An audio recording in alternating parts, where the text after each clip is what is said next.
CreepyCorner stories. Welcome back, creepers. Thank you for being here and supporting the channel. Subscribe, get comfortable, and enjoy tonight's stories. I want to say thank you to Lisa Collin and Dark Impulse 85. A dark web group told me Christmas is a test for the faithful, and my name was listed under pending judgment. Before you judge, you must hear me out. You're probably already rolling your eyes, thinking this is another overcooked internet horror story. Another bored person who went looking for trouble and found exactly what they wanted. That's fair. I would have thought the same thing a few weeks ago. But if you've ever scrolled your phone late at night and felt that weird sense that something was looking back at you through the screen, then you already understand why I'm writing this. You don't need to believe me yet. Just listen. This started on a night that wasn't special at all. No storm, no bad feeling in the air. Just me, alone in my apartment, the blue glow of my phone lighting up the walls while the rest of the city slept. I was late enough that the algorithm stopped pretending to be wholesome.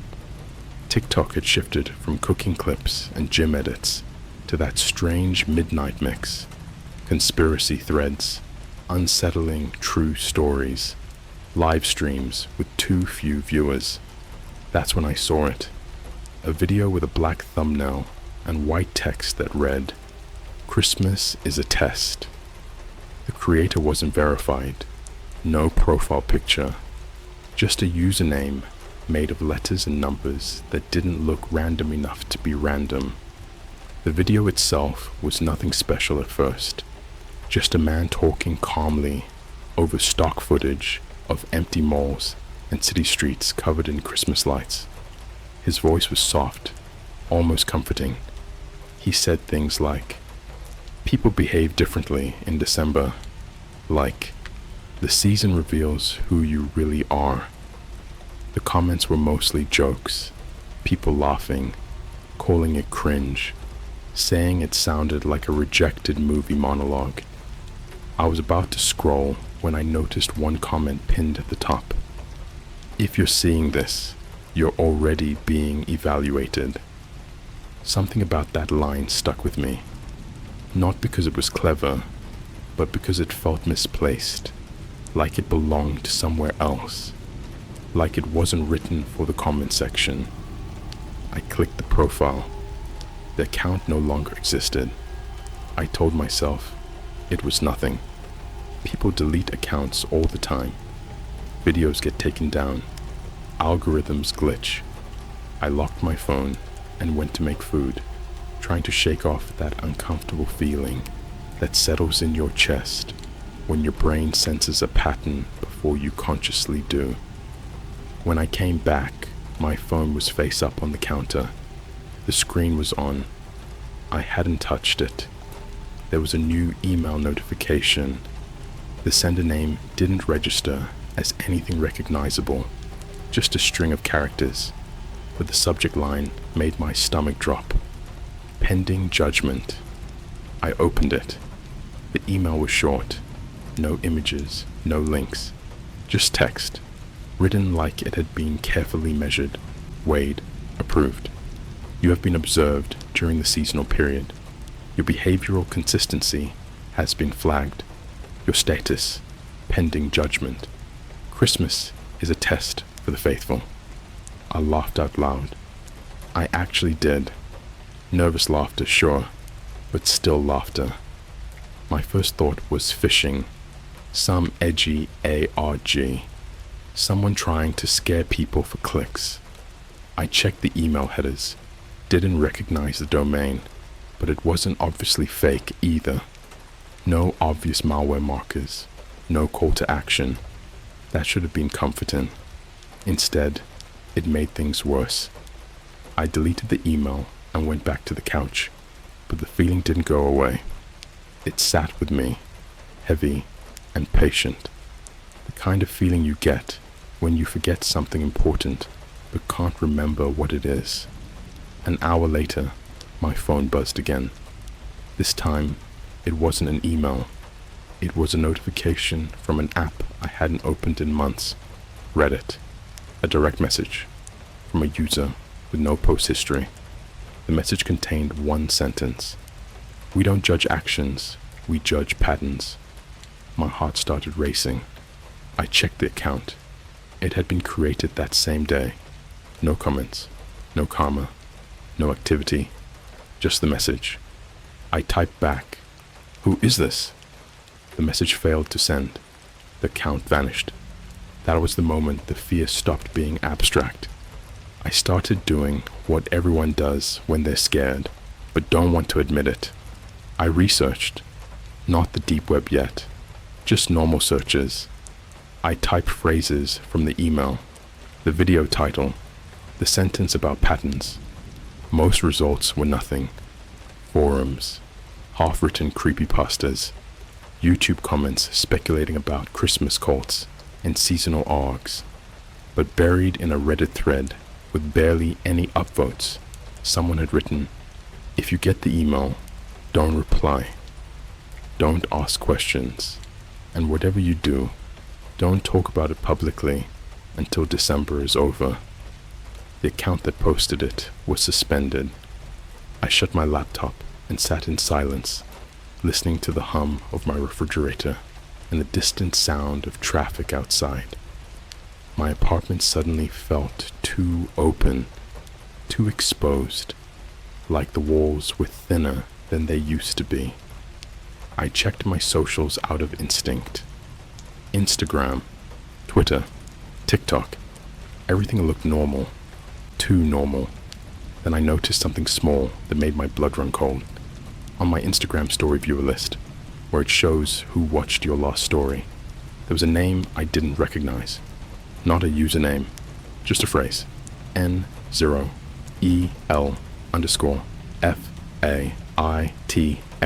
No profile, no bio, no picture.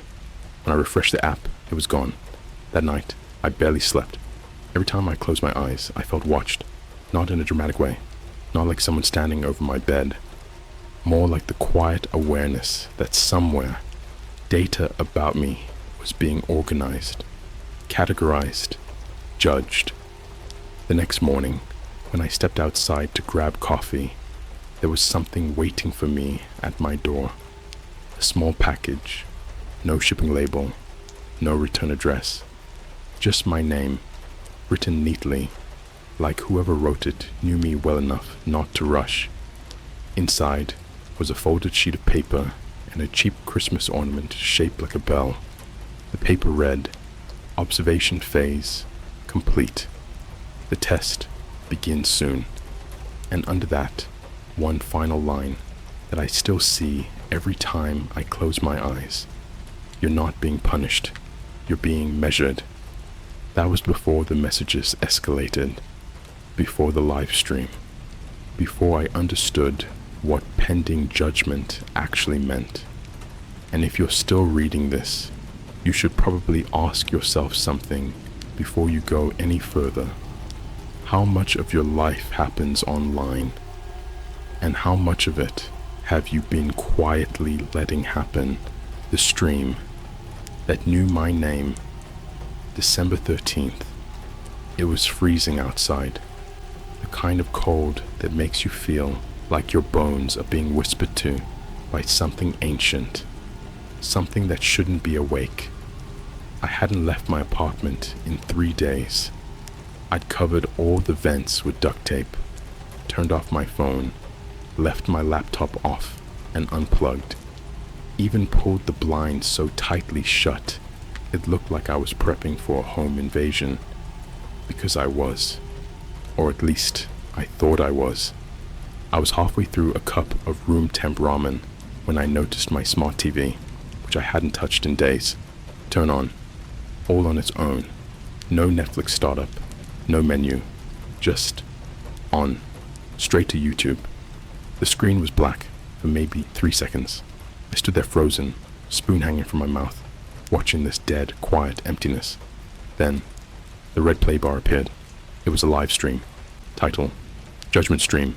Test. Subject: 044. Live. Viewers: 1. Me. Chat: disabled. It was my apartment. It was my ficking apartment. The angle was from behind my TV. Somehow, the stream was showing me, in real time, standing there, watching myself.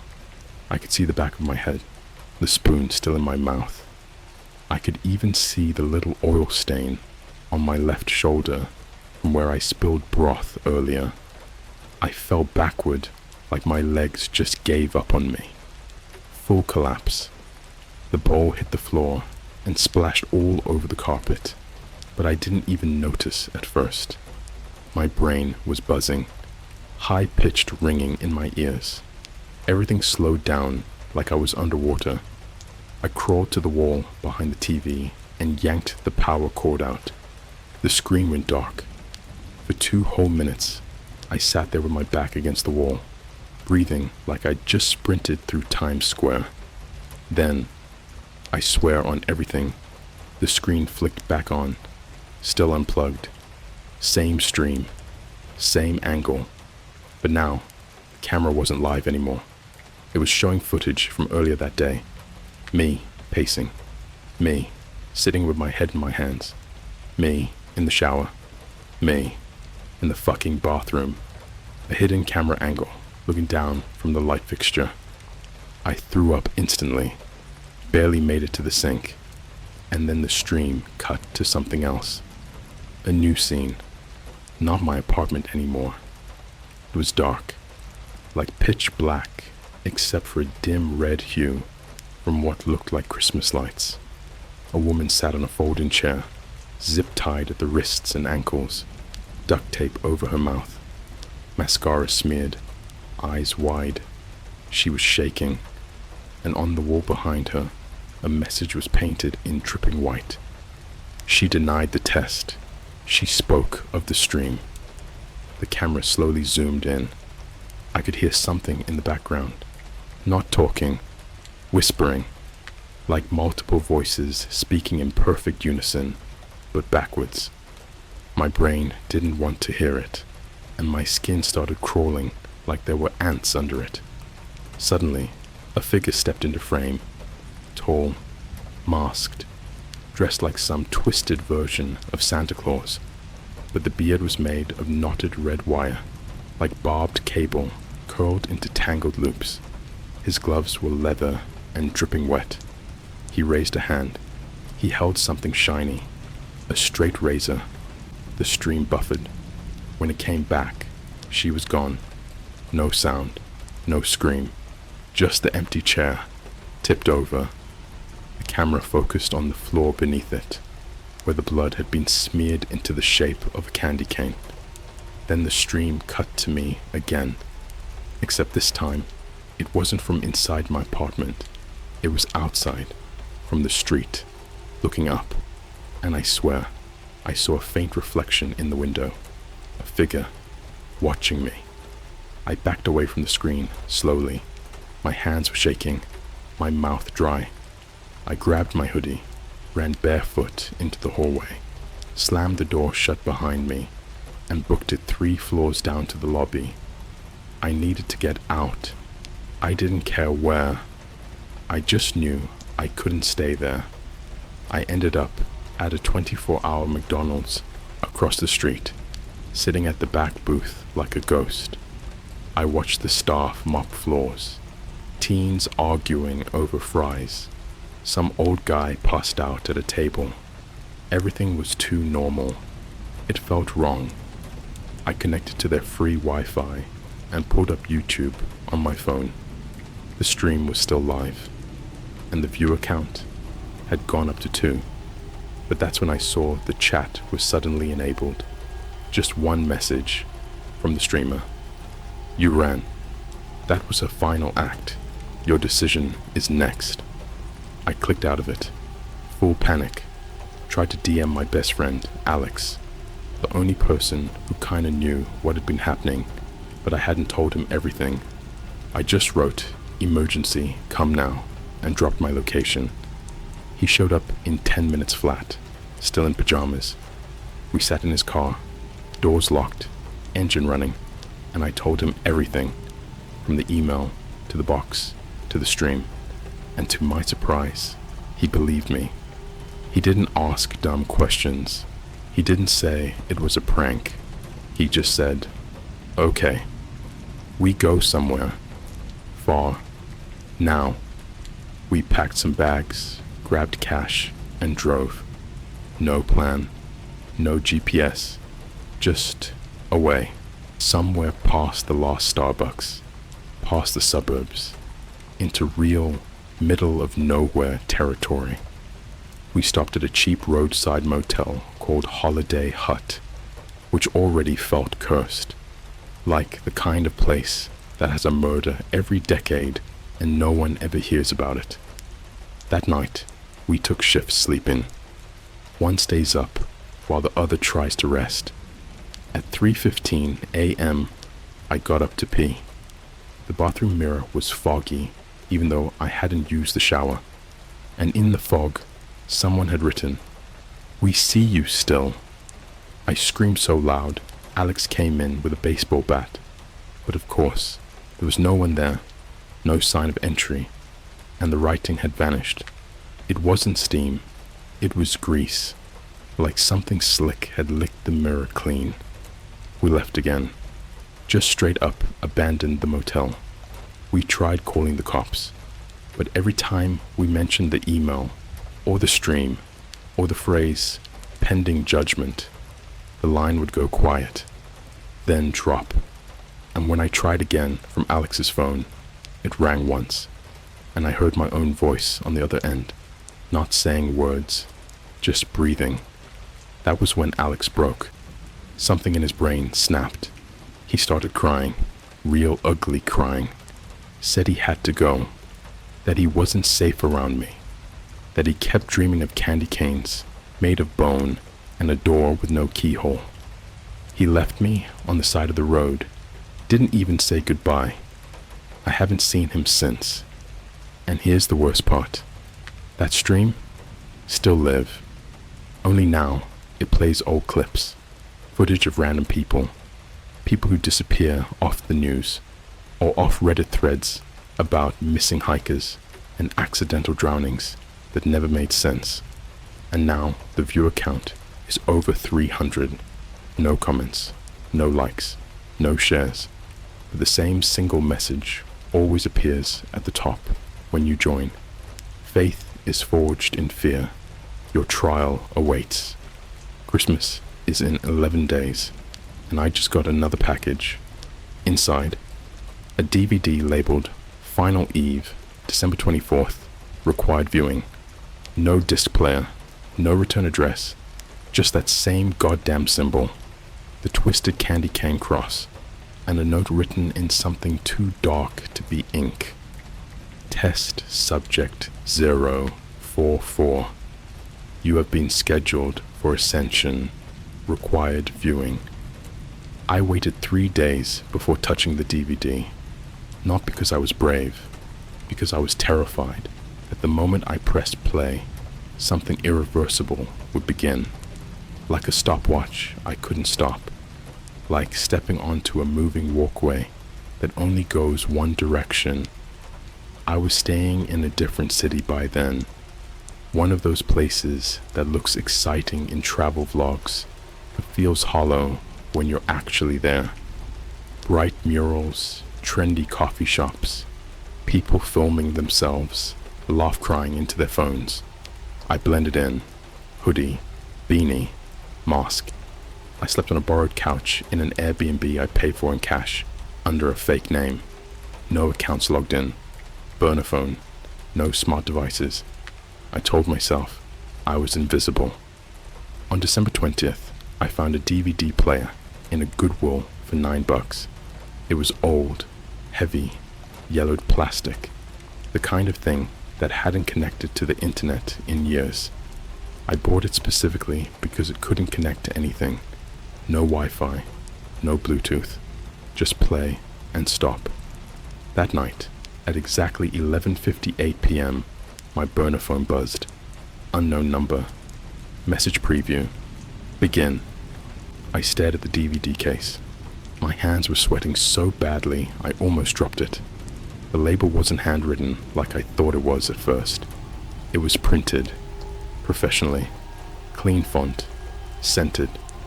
Final Eve, December 24th, required viewing. I didn't even try to reply to the message. I knew better by then. I plugged the DVD player into the TV, slid the disc in, and sat on the floor like a kid about to watch a movie that was way too old for them. The screen stayed black.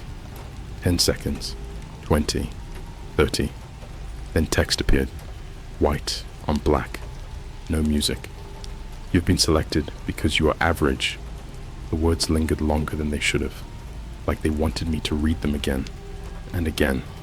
Not good, not evil, observant, passive, a witness. Witnesses make the best believers. The video cut to footage of places I recognized instantly. A McDonald's in Chicago, a Starbucks in Tokyo, a Target parking lot in Arizona, a Christmas market in Germany, lights glowing like stars trapped in glass. Every clip looked normal at first. Families, couples, kids, people living their lives. Then, if you watch long enough, you notice the same thing in every clip. Someone standing just outside the frame, not hidden, not sneaking, just there, always wearing something festive, a Santa hat, a reindeer sweater, an elf costume, always facing the camera, always watching. The footage sped up. Days passed in seconds. Decorations went up. Songs played. Crowds grew thicker. Then the video paused on one frame. A woman at a crosswalk, holding a shopping bag, her phone in her hand. She looked bored, distracted. Text appeared beside her face. Subject 112. Denied. The light changed. She stepped forward. The screen cut to static before anything happened, but the implication slammed into me harder than anything graphic ever could. The silence after was worse. No scream, no chaos, just the cold absence of continuation.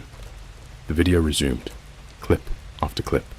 Different people, different cities, same pattern. Denied, denied, denied. My chest felt tight, like someone had wrapped tape around my ribs. Finally, the screen went black again. New text. Faith is not prayer. Faith is obedience. That's when I heard the voice. Not synthesized, not distorted, just calm, male, soft-spoken, the kind of voice that could talk you into anything if you let it. People think belief is loud, it said. Churches, songs, posts, hashtags. But true faith is quiet. It's what you do when no one is watching. The screen flickered. My face appeared. Not live. Old footage. From a convenience store security camera. I was buying a bottle of water. Hood up. Looking tired. Normal. Text appeared under my image. Subject 044. Pending. The voice continued. You've watched your whole life. Tragedies, crimes, stories. You scroll. You comment. You move on. You've never intervened. Never acted. That's not a flaw. That's preparation.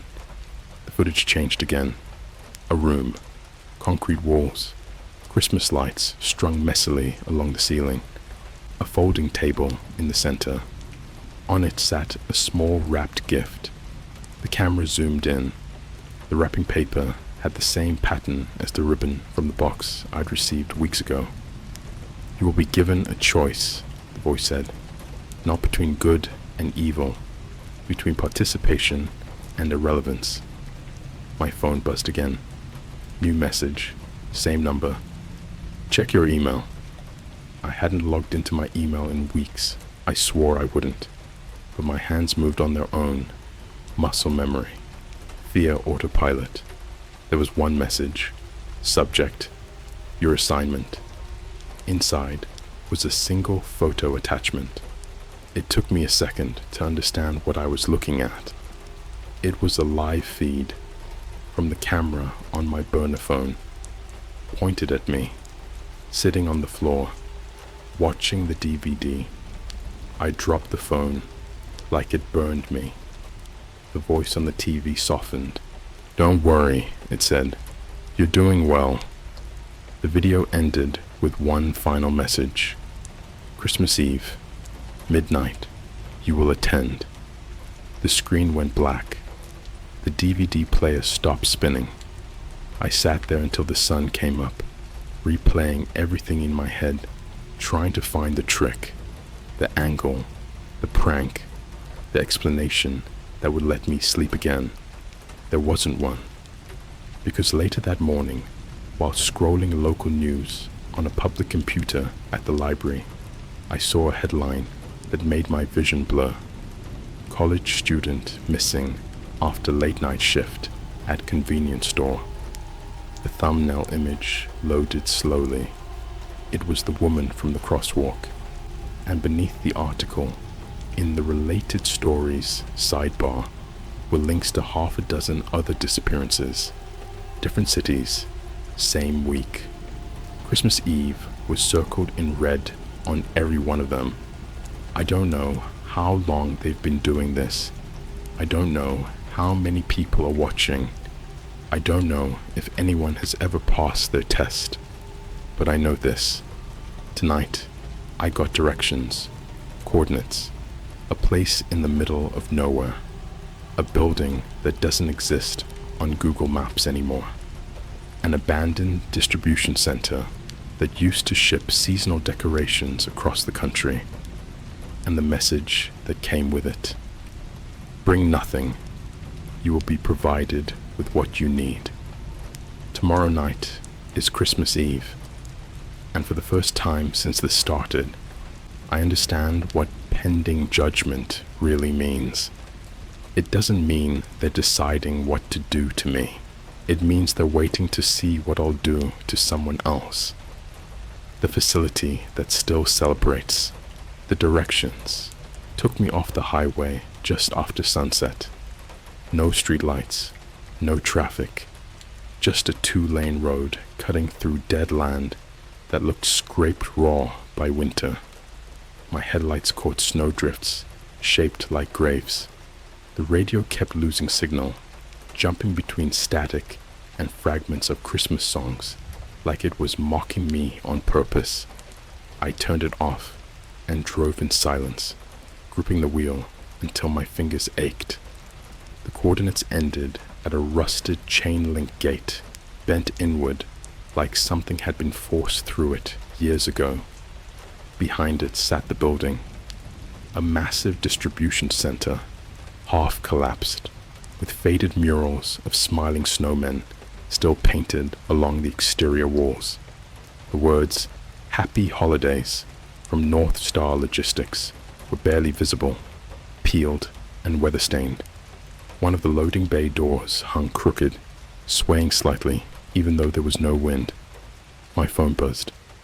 "You're late." I checked the time. 11:42 p.m. I hadn't told anyone I was coming. I hadn't told anyone anything, but they were right. Somehow, I was late. I parked and stepped out into the cold. The silence was absolute, like the world had paused to watch. My breath fogged in front of me, and for a second, I thought I saw movement inside the fog, shapes forming and dissolving. But when I blinked, there was nothing. The front door was unlocked. Inside, the smell hit me first. Not rot, not blood, something worse. That dry, dusty scent of old cardboard mixed with artificial pine and the faint sweetness of cheap candy. Like Christmas had been sealed in here and left to spoil. The lights turned on by themselves, fluorescent, harsh, buzzing. The space opened into a vast warehouse floor. Conveyor belts frozen mid-motion, pallets stacked like tombstones. Tinsel still hung from rafters, sagging under years of dust. Someone had gone out of their way to decorate. String lights, fake wreaths, plastic trees, all powered, all glowing. There were people there, dozens of them, They stood in loose rows, facing a small stage assembled from shipping crates. Some wore normal clothes. Some wore festive sweaters.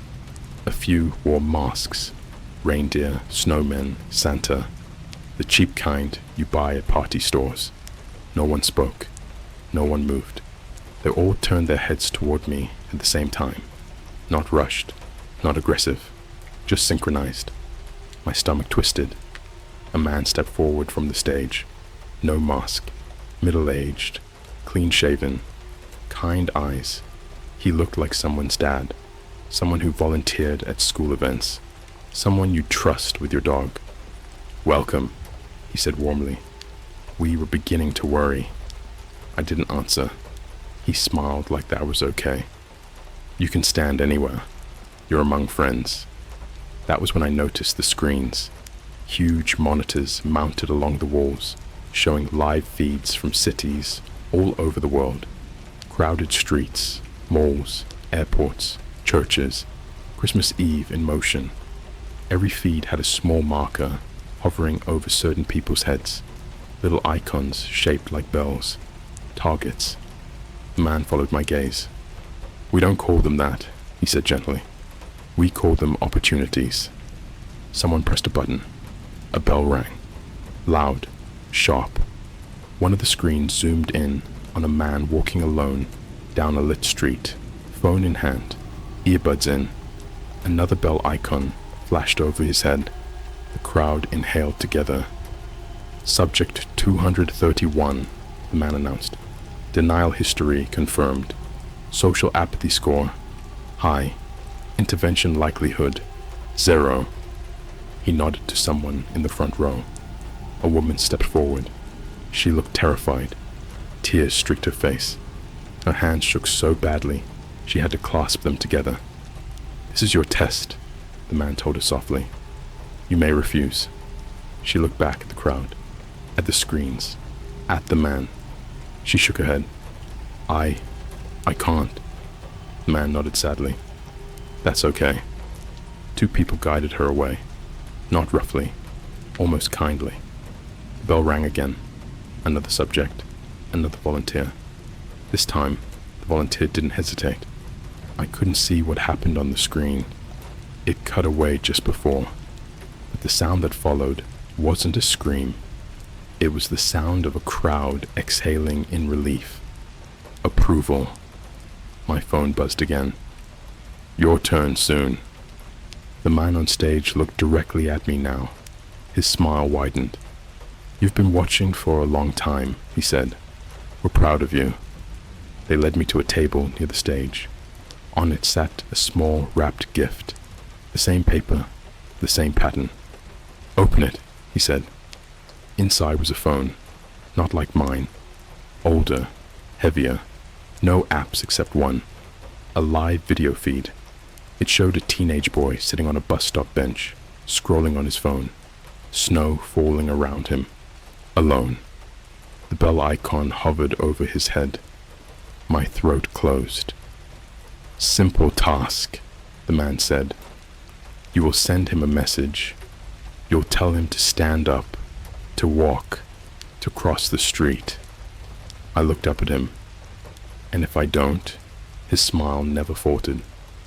"Then you remain pending." I looked around. Every face was watching me now. Not eager, not cruel, expectant. The screen zoomed in on the boy's face. He looked bored, alive, real.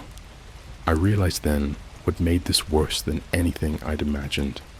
They weren't forcing anyone. They were letting people choose.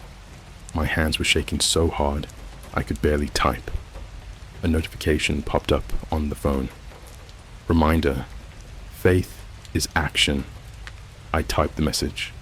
Sent it. On the screen, the boy's phone buzzed. He looked down, read it, looked up, hesitated. The crowd leaned forward as one. He stood. I dropped the phone. The screen cut to black before anything else could happen. The bell rang. The crowd applauded, not loudly, respectfully. The man placed a hand on my shoulder. "You did well." I felt nothing. No guilt, No relief, just cold. Your judgment is nearly complete, he said. One final confirmation remains. He gestured toward a door at the back of the warehouse. Come, he said. You should see what you have helped build. As we walked, I noticed something carved into the concrete floor, over and over, like a prayer etched by hand. Witnesses become believers. Believers become tools. The door opened. Inside was a room filled with screens, hundreds of them, all showing people, all marked, and at the center of the room was a live counter, ticking upward. Confirmed tests, 11,947. Below it, another number flashed. Pending. 1. The man turned to me, smiling. Merry Christmas, he said. Judgment. They didn't restrain me. That was the first thing that broke something permanent inside my head. No cuffs, no guards, no weapons pointed at me. Just trust. Or worse, certainty. The kind that doesn't need force because it already owns the outcome. The man with the kind eyes led me deeper into the building, past the room of screens, past offices stripped bare except for motivational posters that looked like they were printed in the early 2000s, stock photos of smiling families in Santa hats, slogans like, "Together, we believe," and "The season reveals all." Someone had gone through the trouble of laminating them. We stopped at a metal door with no handle on my side. Above it, a digital clock counted down. 00:14:22. What happens when it hits 0? I asked. He finally looked tired. Completion, he said. For you. For us. For the season. The door opened inward. Inside was a small room. Clean. Bright. Too bright. White walls, white floor, white ceiling. No decorations, no screens, no symbols. Just a chair bolted to the floor and a camera mounted dead center on the opposite wall. A red light blinked on. Sit, he said. I did. The door closed behind me with a sound that didn't echo, like the room swallowed it. The clock appeared on the wall in front of me. Same countdown. 00:13:41. The man's voice came through a speaker, calm as ever. You've seen what we do. You've participated. You understand the structure. I don't understand anything, I said. My voice sounded wrong, like it didn't belong to me anymore. You understand more than you think, he replied. You understand that no one is innocent, only observed or unobserved. The clock ticked. 0 hours, 12 minutes, 58 seconds. The camera light brightened. This is the final confirmation, he continued. Not an action, a statement. The wall opposite me flickered. A video started playing. It was my face again. Older footage, years old. Clips pulled from forgotten corners of the internet. Me laughing in a group chat at a video of someone getting hurt. Me scrolling past a missing person post without stopping. Me watching a clip of a fight, replaying it twice. The footage paused. Text appeared over my frozen face. Did you act? The video resumed. More clips. Me turning away from an argument on the street. Me lowering my eyes when someone asked for help I didn't want to give. Me choosing silence over inconvenience. None of it was illegal. None of it was dramatic. That was the point. The voice came back, quieter now, almost intimate. You didn't cause harm, it said. You allowed it. Over and over. So did we. So did everyone watching. The clock hit 0. 0. 10, 0, 0. You think monsters are rare, the voice continued. They're not. They're inefficient. Systems are better. Systems don't feel. They don't hesitate. The video cut. The camera zoomed in on me. Live. For the record, the voice said, state your belief. My mouth was dry. My tongue felt too big. What belief? I asked. There was a pause. Then, do you believe what we do is wrong? The clock dropped another minute. I thought about the woman in the chair, the boy at the bus stop, the screens, the counter. I thought about how many times I'd watched something terrible happen on a screen and told myself it wasn't my responsibility. I don't know, I said. The camera stayed on me. That is an unacceptable answer, the voice said, not unkindly. The wall changed again. This time, it showed a live feed of a hospital room, somewhere far away. Fluorescent lights. A man lying in a bed, hooked up to machines. His chest rose and fell unevenly. I recognized him. Alex. My heart slammed so hard, I thought I was going to black out. He suffered a breakdown, the voice said. Psychological collapse. Self-inflicted injuries. He's alive. For now. The clock read 00612. You will decide what he means, the voice continued. Proof that resistance has value, or proof that it doesn't. A prompt appeared on the wall. 2 options, no buttons, just words. Belief, confirmed. Belief denied. I laughed. I couldn't help it. It bubbled out of me, sharp and hysterical. You're insane, I said. This is insane. Yes, the voice agreed, but it works. The clock hit. 5 minutes left. I realized then what the test really was. Not whether I would hurt someone, not whether I would save someone, but whether I would accept the story they were telling me about myself. If I chose confirmed, I became one of them, another watcher who crossed the line and called it faith. If I chose denied, I became proof, a warning, a lesson. There was no third option. My hands were numb, my chest hurt, my thoughts felt distant, like I was watching myself think. I looked into the camera. I don't believe in you, I said. The clock froze. Silence. Then the voice spoke again, and for the first time, it sounded disappointed. Belief denied, it said. The lights went out. Not darkness. Absence. Like the room had been erased. I don't remember what happened next. I woke up on December 26th in a hospital bed.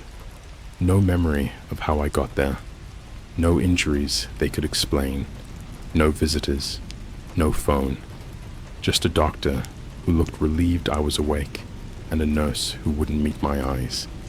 They said I'd been found wandering near an industrial area, hypothermic and disoriented. They said there was no record of the building I described. They said Alex passed away early Christmas morning. Cardiac arrest. I screamed until my throat bled. They discharged me 2 days later. No charges, no investigation, no follow-up, just silence.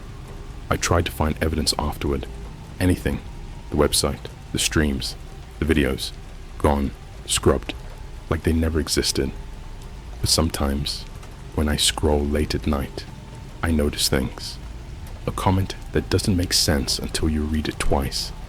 A live stream with no title and no chat. A festive icon hovering for just a second before disappearing. And every year, right after Christmas, a new statistic makes the rounds. A spike in unexplained incidents. A cluster of disappearances. A pattern no one wants to call a pattern. Last night, I got a notification on my phone. No sender, no message, just a small image, a bell icon, and beneath it, text that made my blood run cold. Pending.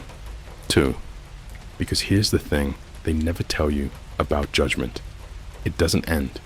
It just moves on to the next witness. And if you're reading this all the way to the end, if you didn't look away, if you kept watching, you might already be on the list.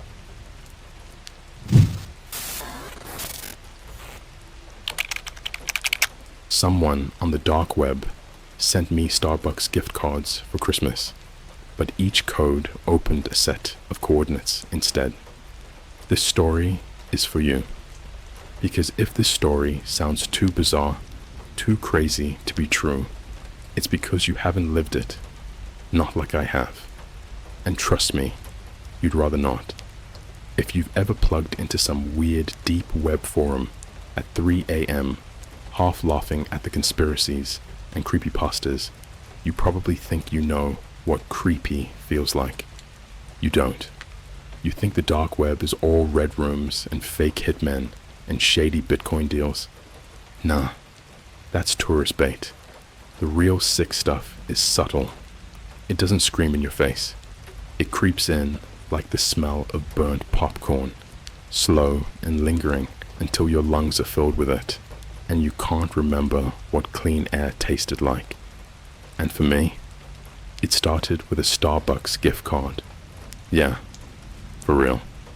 You were just looking through Discord as usual, wasting time in that weird rabbit hole server you're part of, where people drop screenshots of haunted Craigslist listings or decrypt old YouTube videos with missing audio tracks. You know the one. No names, just usernames and vibes. There's this guy in there, Corporal Void, a serious digital spelunker, always popping in with some obscure .onion link like it's a new mixtape. That night, he posted a message that looked like junk HTML, like a corrupted Christmas Evite. And under it, you've been gifted. Use the code to claim your cheer. SBX-4 A92K-GG5 TP-FK93D. There were 12 of them, all labeled day 1 to day 12, like a twisted advent calendar. Most people ignored it. But you were curious. You had the Starbucks app on your phone already. What's the worst that could happen? Maybe someone messed with the reward system and this was just a joke, or a code generator gone rogue. So you redeemed the first one. $0. Figures. But here's where it gets weird. When the balance hit 0, your phone screen glitched. Like hard. The app froze. For a split second, it flashed something across the top. Way too fast to read. Your heart kicked into second gear. You screen recorded the glitch, slowed it down frame by frame, like it was the Zapruder film. The numbers weren't random. They were coordinates. 40.689, 2 degrees north, 74.0445 degrees west. You threw that into Google Maps and stared at the result like it punched you in the face. Statue of Liberty. Someone hid geo-coordinates in a coffee gift card. Was it some kind of ARG? You told CTRL-VOID and a few others in the server. Everyone started pulling codes and running them. Day 2 pointed to Tokyo Tower. Day 3 landed in a McDonald's parking lot in Utah. Day 4, Berlin. Seemed like a global scavenger hunt until day 5. Day 5 changed everything. The coordinates were close. Too close. A Walmart lot in Camden, New Jersey. A couple miles from you. You jumped into satellite view. No street cam. Just aerial. And there it was. A black van parked crooked behind the building. No plates. No logos. And it had been sitting there in every satellite snap, going back months, like a sentinel. Or a vault. Just waiting. Suddenly, the whole server went quiet. People stopped posting. You messaged Cultural Void. Nothing. He was gone. Logged out. Others too. It was like watching lights shut off in a hallway, one at a time, faster and faster. Then you saw the codes vanish. The webpage updated. Day 6. Redeemed. Day 7. Redeemed. Day 8. Redeemed. Who was redeeming them? Someone else? Someone ahead of you? You tried to log back into your Starbucks app, and it locked you out. Said your email didn't exist. You opened Gmail to check it, and gone. Not just your app account.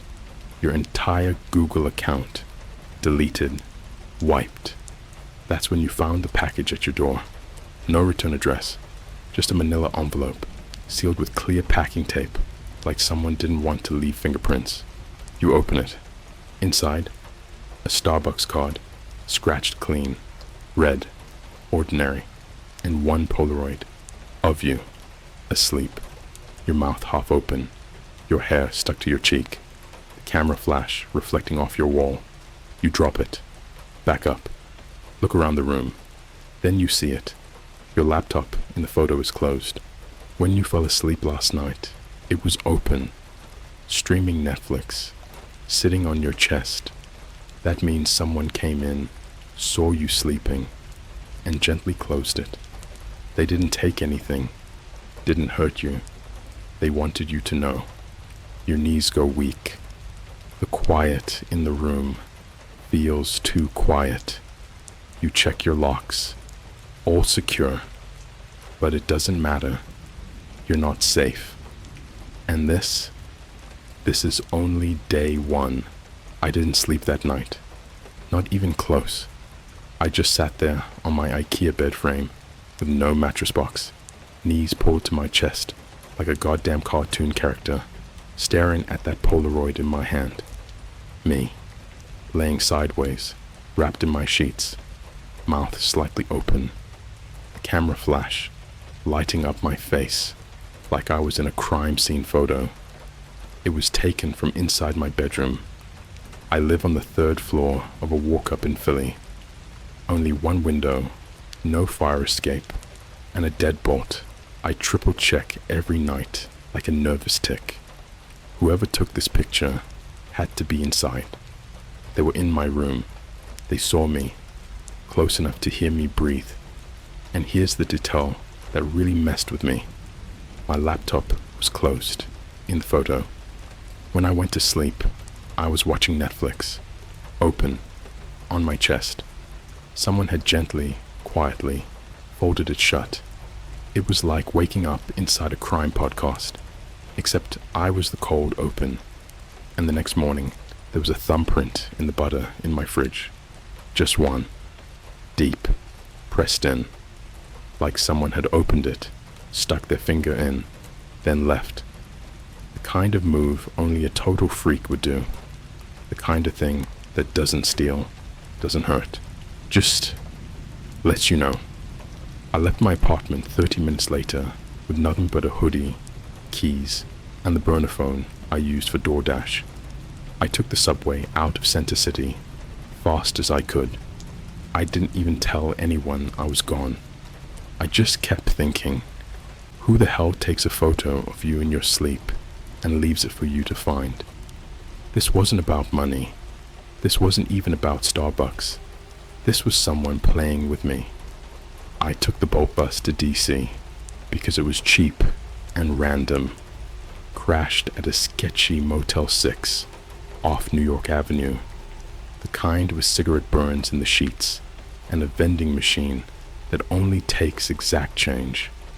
My window wouldn't lock, so I shoved the ironing board against it and tried to convince myself I wasn't being followed. Around 3 a.m., I got an email. Not to my Gmail. Remember, that account was wiped. This came to my college email, one I haven't used in 4 years. Subject line, redeem.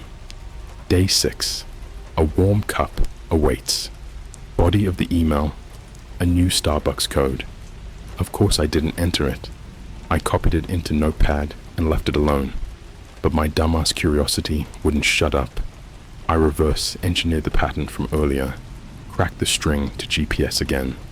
Coordinates, 37.4219 degrees north, 122.0840 degrees west.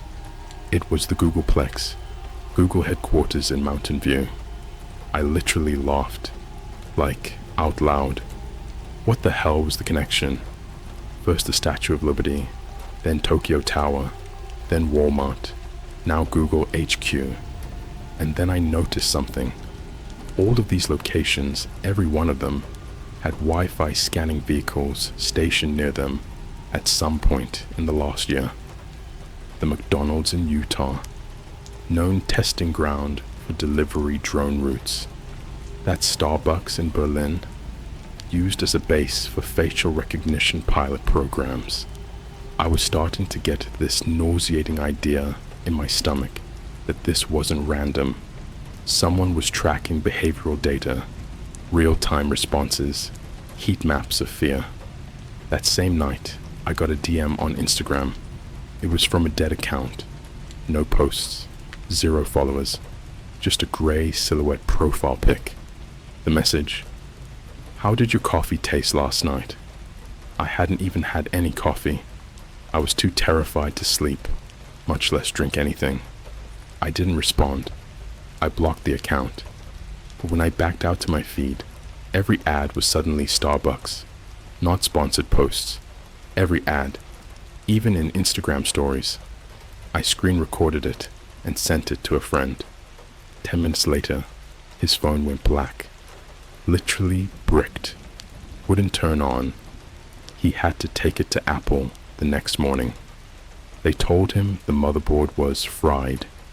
That's not even possible, just from opening a video. But let me tell you the part that turned the whole thing from creepy to something else.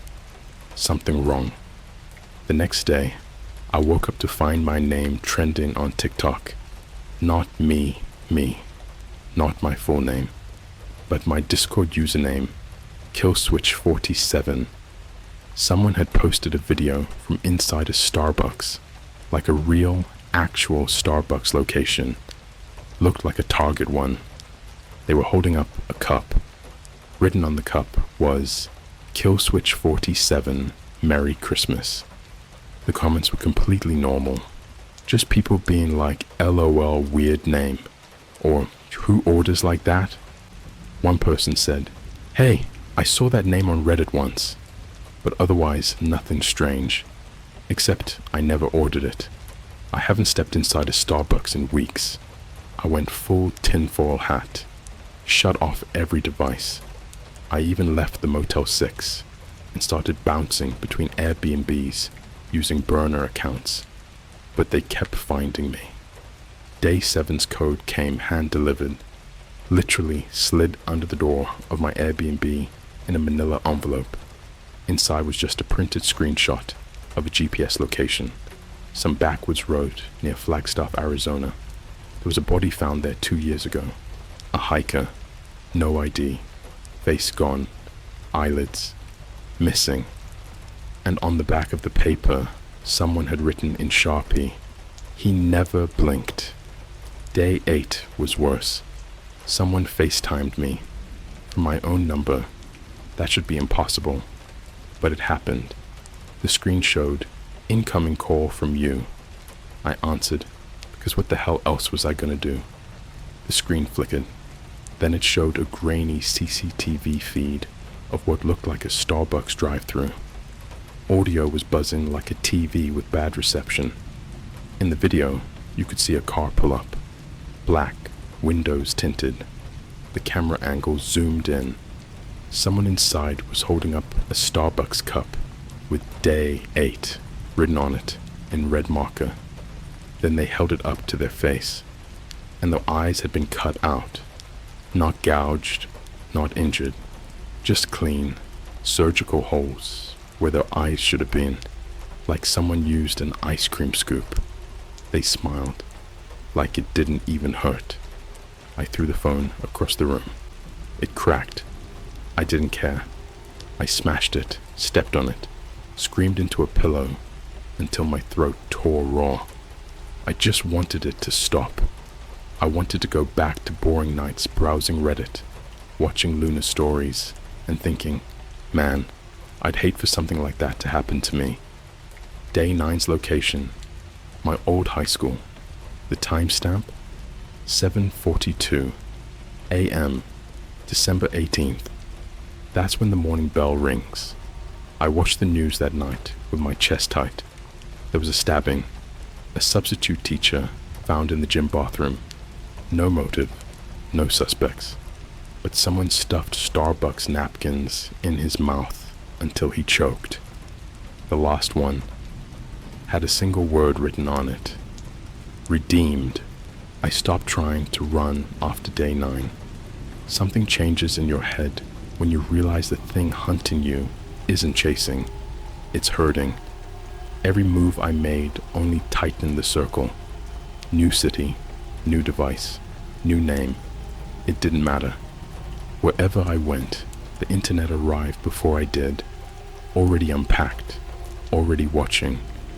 I shaved my beard in a truck stop bathroom in West Virginia, threw my hoodie in a trash compactor behind a Dollar General, bought clothes off a clearance rack with cash.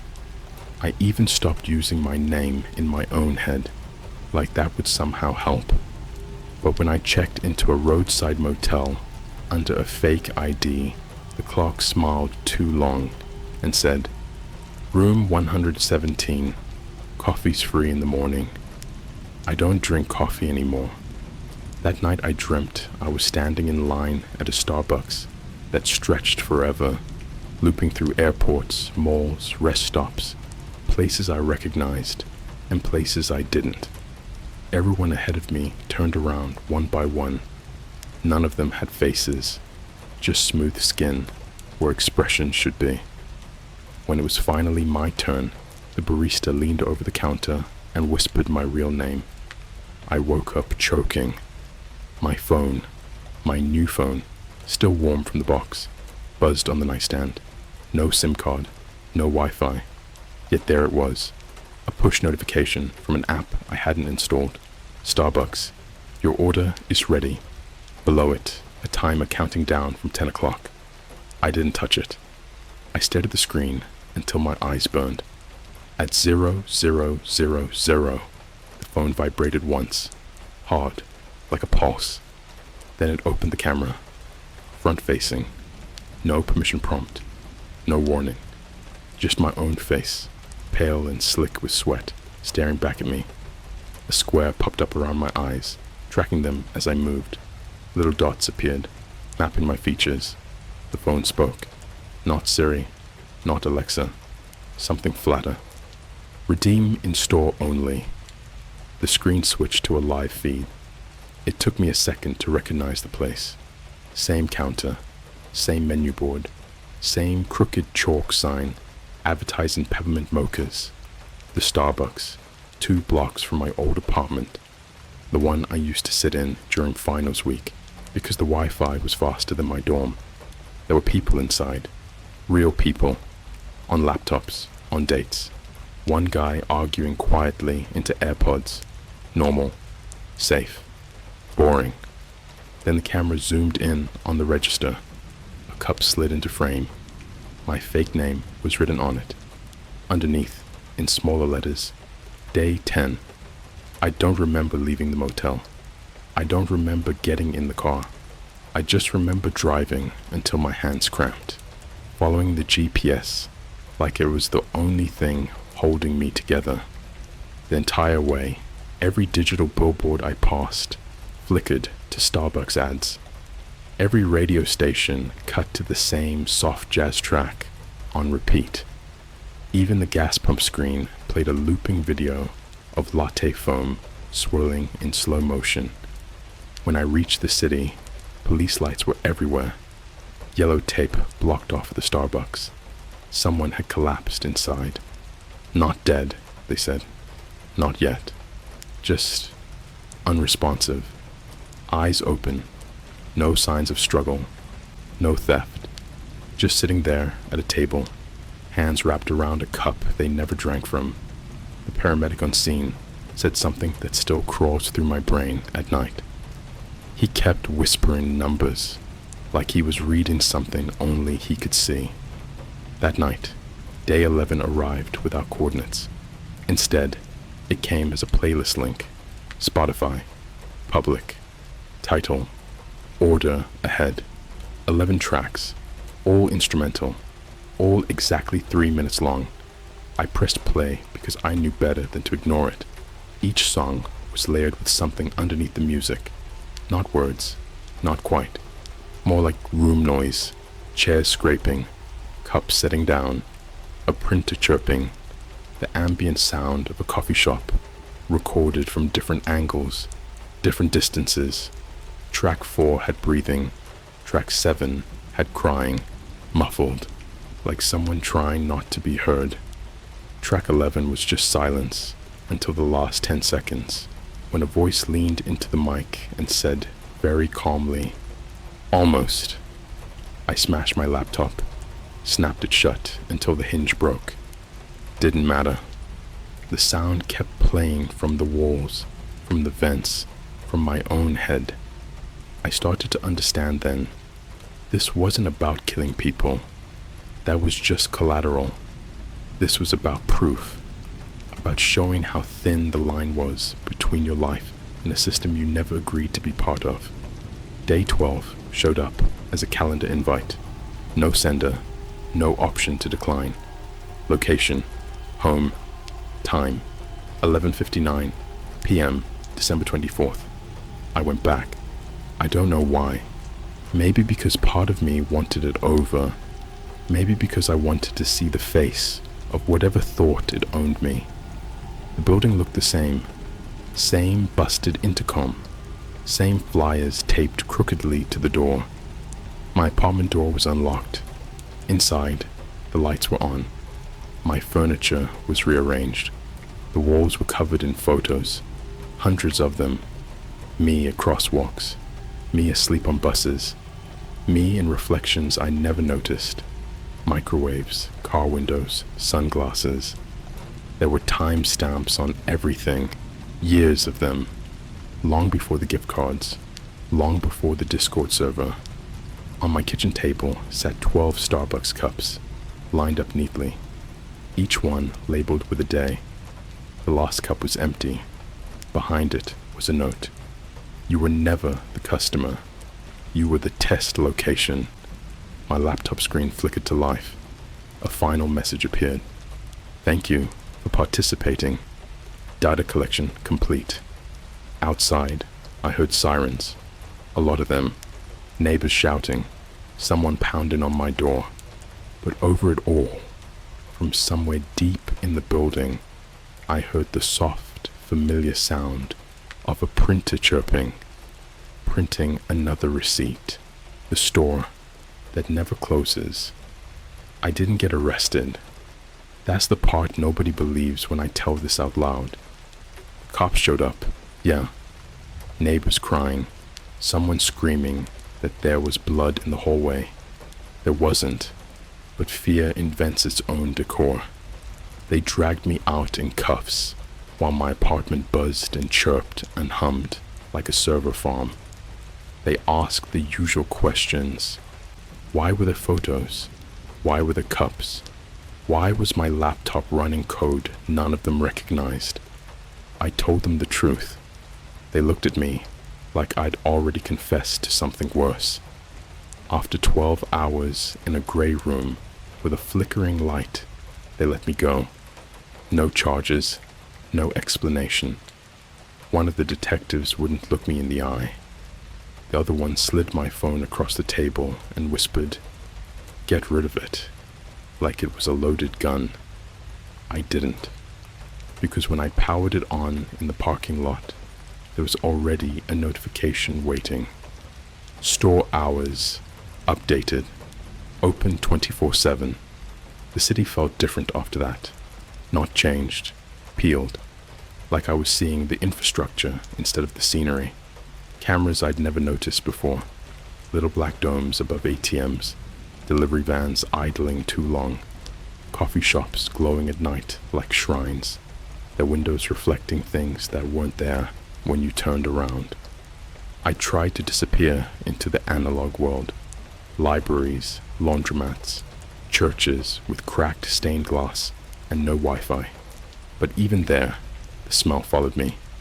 Burnt espresso, steamed milk, sugar scorched onto metal. Day 13 wasn't labeled as a day. It was labeled shift start. It came with a uniform, not physically, digitally. An email attachment that auto-downloaded itself, opened a PDF, and displayed a green apron. My name stitched on the front. Not my real name. Not my fake one either. Something older. something I hadn't used since childhood, a name only my mother ever said when she was angry. Beneath it, position, observer, location, variable pay rate, NA. That night, every screen I passed showed the same thing for half a second. A grainy interior shot, stainless steel counters, a sink clogged with something dark, a hand, my hand, reaching into frame, wiping something away. Memory hit me like vertigo. I'd been there before, not recently.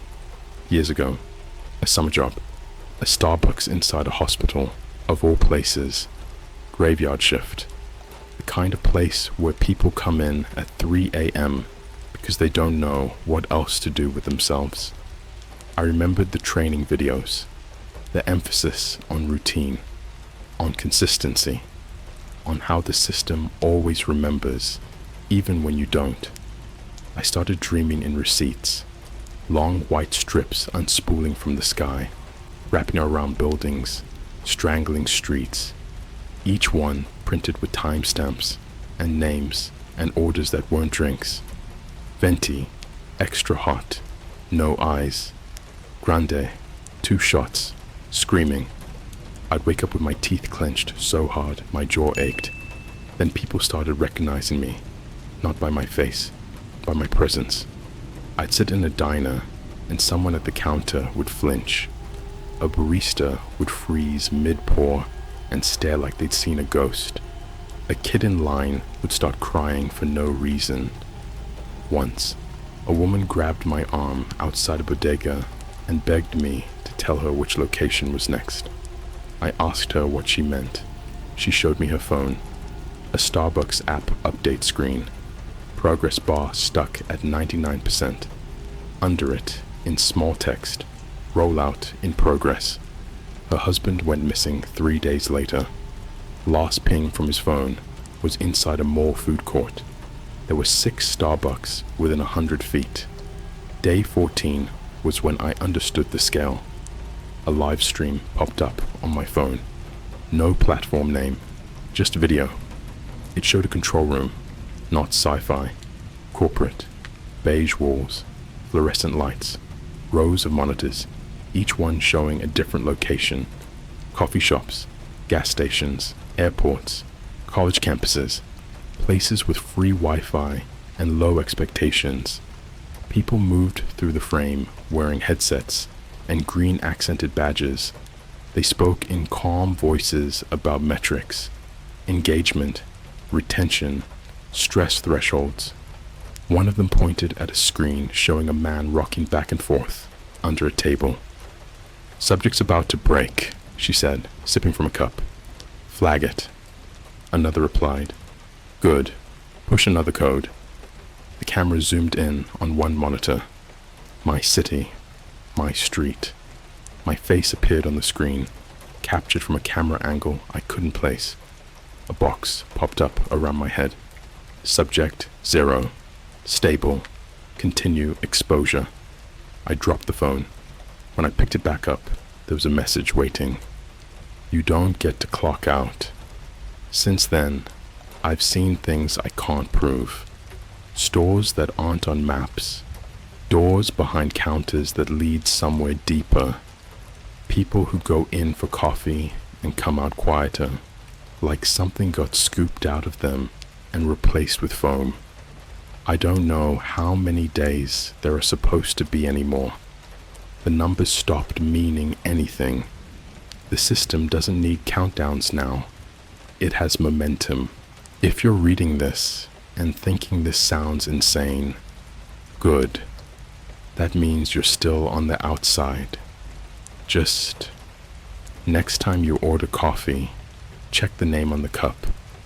If it isn't yours, don't drink it. I found the 13th store by accident. At least, I think it was by accident. At this point, I don't trust any thought that feels like it came from me. The human brain's a fickle bitch. You stare at a screen too long, it starts blinking back. I stopped using Google Maps weeks ago, but still my feet moved like they were on a rail, like muscle memory downloaded from somewhere else. You ever walk into a place you swear you've never been, and yet your body knows the layout? That's how it started. A Starbucks that didn't exist. No sign, no logo. Just a plain, unmarked storefront between a boarded-up Quiznos and a convenience store that sold nothing but cigarettes, milk, and 3-year-old PlayStation gift cards. The windows were blacked out, painted from the inside. The air was heavy, not hot, not humid, just heavy, like something unseen had settled in it and didn't plan on leaving. The door opened without a sound. Inside, everything was off. Not wrong. Off. Tables too low. Ceiling too high. The walls pulsed like lungs. The lights weren't lights at all. Just panels of bright static flickering like snow on a dead channel. The menu was carved into glass with fingernails or something worse. No prices, no descriptions, just names. Revenant Blend, Half Decaf Trauma, Latte, Corpse, Milk Static Brew, Godshot. The baristas didn't have eyes, not stitched shut, not burned, just smooth skin over sockets, like wet marble. But they moved like they saw everything, precise, perfect, inhuman. One of them cocked his head when I walked in, as if processing my existence through a language I wasn't born knowing. He pointed behind the counter. There was no register, just a mirror, old, cracked, and in the reflection, I wasn't there. Just the store, empty, except something was cleaning the espresso machine. Long limbs, rubber apron, the back of its head wrapped in what looked like barbed wire, and coffee filters soaked in something blacker than oil. It noticed me watching, turned slowly. It wore my face. No, it wore my stare, not my eyes. Just the look. That animal calculation. The is this happening, or am I losing it? Expression I'd been carrying, like a tumor since day one. It lifted one hand and reached toward the mirror, and from behind me, I felt breath. Hot, chemical breath, like fresh printer ink, and a whisper that wasn't a voice, just the sound of teeth parting in wet paper. You're ready to take orders now. I ran, I think. Maybe I floated. Maybe I never left. Because when I hit the street, the sun had moved 2 inches in the sky, but my watch still read 11:59 p.m. My phone was hot enough to burn, but no alerts, no notifications, just the camera app, open and pointed straight down. And on the screen, a Starbucks cup, full, my name on it, a new name, customer number 000, printed, not written. Beneath it, a line of code, /start, _job, _subroutine, dash assign, field, _agent, status : active. I smashed the phone again. Doesn't matter. They don't need phones. They need you. The meat, the behavior, the metrics. They can run you on toasters if they want. You think AI's scary? Try marketing. Try observation as doctrine. Weeks passed, or maybe minutes. I've lost all sense of chronology. Sometimes the sky changes like it's flipping channels. Sometimes I see dead birds hanging mid-air like glitches in a VR headset. Sometimes I bleed coffee grounds. Not metaphor. Coffee grounds. Once I coughed up something hard and black and crusted with sugar. It clicked on the floor like a tooth. When I picked it up, it was a fragment of a receipt, burned around the edges with only one legible word: redeemed. They found me again in Vegas. Not a city, an incubator. Every casino lobby, every airport kiosk, every hotel with corporate lighting and deep carpet is a training module for whatever they're building. Starbucks isn't a coffee chain anymore. It's the nervous system. I walked into a store shaped like a cube. No angles, just folding glass that opened and closed like breath. A woman stood behind the counter. She looked normal, until she smiled. Too many teeth. She handed me a cup without asking what I wanted. Written on it, "You brewed this." Then she held up a phone, my phone, and pressed play. The video showed me standing behind the counter, serving someone, over and over and over, and every face I served was someone who disappeared. Cultural void, the crying barista, the TikTok guy, the woman with the app stuck at 99%, the sub from my high school, pale and wide-eyed with napkins jammed in his mouth. I handed each of them a cup. I smiled. The woman leaned in, whispered, "We don't burn witches anymore. We make them shift supervisors." The store began to collapse, or maybe unfold. Shelves turned to doors, turned to tunnels. I fell forward into an alley full of rot and printer ink and the smell of things with brains, but no thoughts. A bell rang behind me. That pleasant ding when your drink is ready. And then, nothing. I woke up in a park, shirtless, cold, cradling a half-empty coffee cup that had teeth marks around the rim. Not mine. The cup was filled with something warm and thick and metallic, and inside, floating like a tea bag, was a tongue. I'm not writing this to warn you. There's nothing to warn. It already knows you. It watches you order. It hears your idle chats with the barista. It logs your caffeine tolerance. It tracks how long you stand in line before getting angry. It saves your eye movements when you read the menu. You are an experiment in consumer architecture. And I was the control group. I keep moving now, but it doesn't matter. It doesn't matter. Every city smells like pumpkin spice in the fall. Every cafe hums on the same frequency if you listen hard enough.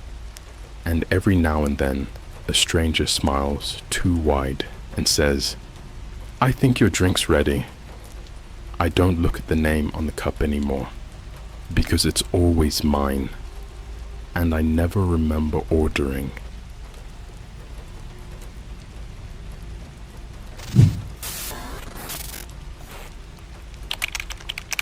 I thought making dark web jokes on Christmas would be harmless, until someone replied, using my childhood nickname. "Hello, in this story you can remember me as Mike, the storytelling nerd guy that doesn't know where he's going with his head. I know how it sounds. I know how every story that starts like this sounds, like some bored idiot looking for attention, trying to make up a scary little tale because they got bored on winter break. But what happened to me? What's still happening to me? It's real. And if you're reading this after dark, I suggest you turn a light on and make sure your vents are closed before we go any further. Because I didn't. And now I don't know if I'll make it to New Year's. It started on December 23rd, late at night. You're probably doing what I was doing, browsing TikTok or watching YouTube horror animations. That eerie but safe kind of creepy that lets you feel like you're watching something dark without actually stepping into it. I was in my room at my parents' house, home for the holidays. My mom had decorated the whole place like we were a Macy's window. String lights, fake snow on the windows, inflatable Santa out front with a mechanical wave that's been broken for years. It was so aggressively festive, it felt like it was trying to smother me with tinsel. Anyway, I got bored.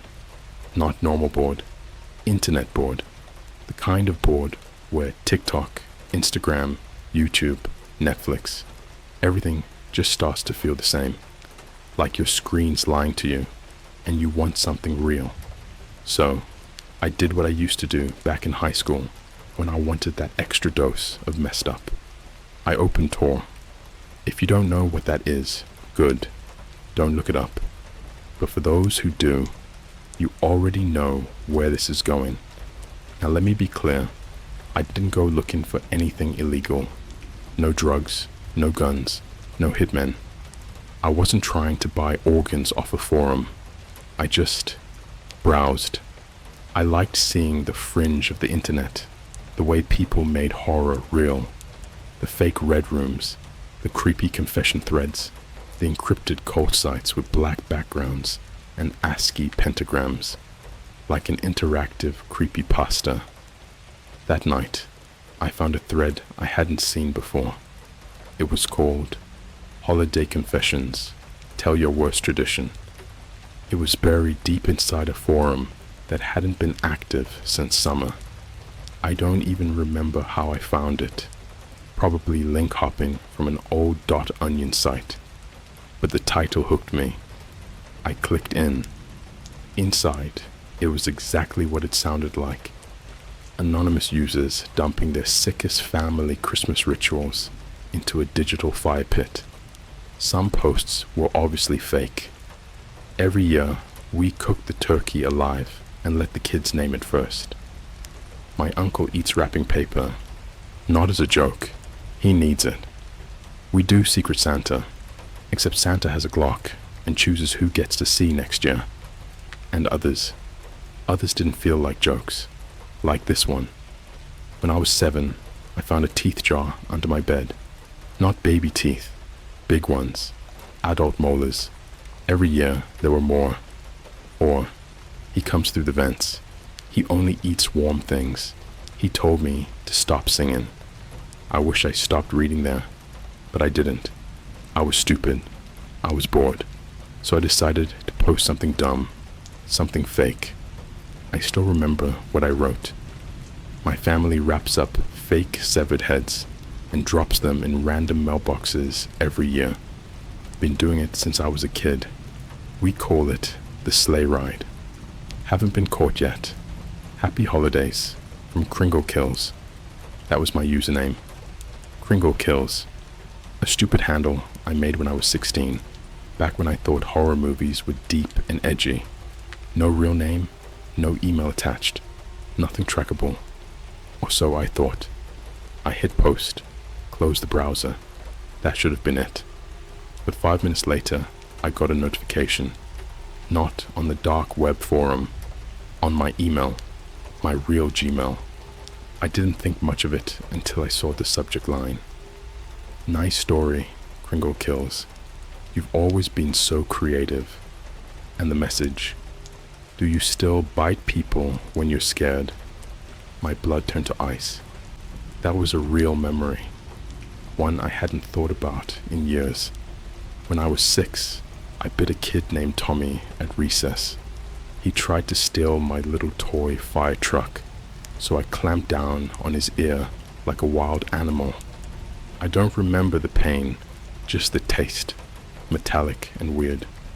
My dad called me Kringle Kills that night as a joke, said it sounded like I belonged on Santa's hit list. We laughed. I forgot. No one else ever knew. I closed my email, tried to convince myself it was just a coincidence, some weird AI scam.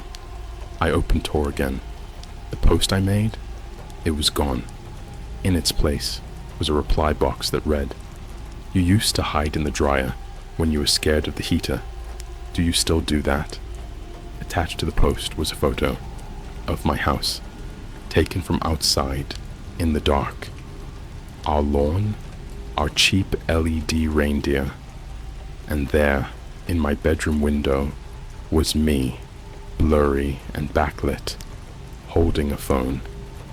The exact moment I posted that message, my hands were shaking. I closed everything, slammed my laptop shut, like that would trap it inside.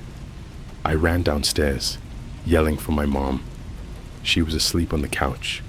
A Christmas movie paused mid-snowfall, a half-empty glass of wine on the table. I shook her awake, told her someone was watching the house. She mumbled, half asleep, "It's probably just that dumb neighbor kid." the one who stares too long. But I knew it wasn't the neighbor, because when I looked up at my bedroom window from outside, I saw the screen glow, like someone was still in there, like someone was browsing.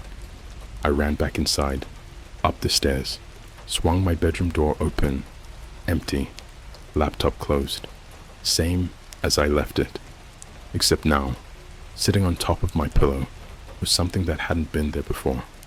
A small folded paper, thick like cardstock. I unfolded it with shaking hands. One word. Warm. That was it. No signature.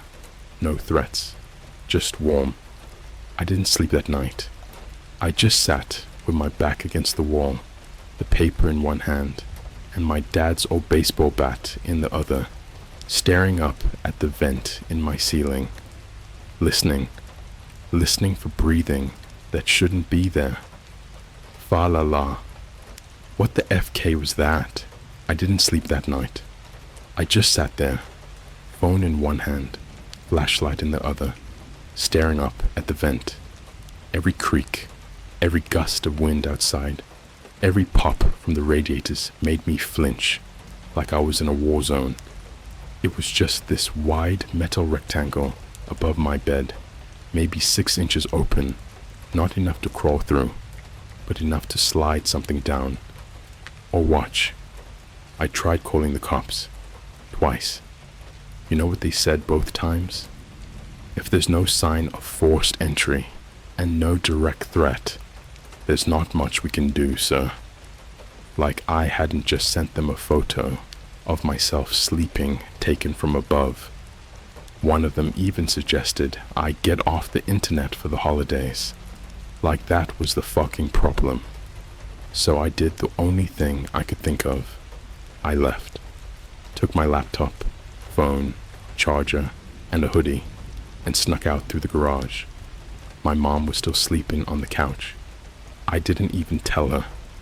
What the hell was I gonna say? Hey Mom, some creep from the dark web might be hiding in our HVAC system. Merry Christmas? I Ubered to my friend Theo's place. He's the only person I trust with this kind of tea. Me and him used to go deep into the internet together when we were teens. Iceberg videos, cursed websites, all that weird YouTube horror rabbit hole stuff. He was always better at sniffing out scams and args. I figured if anyone could tell me if this was fake or real, it was him. I got to his house around 1:30 a.m.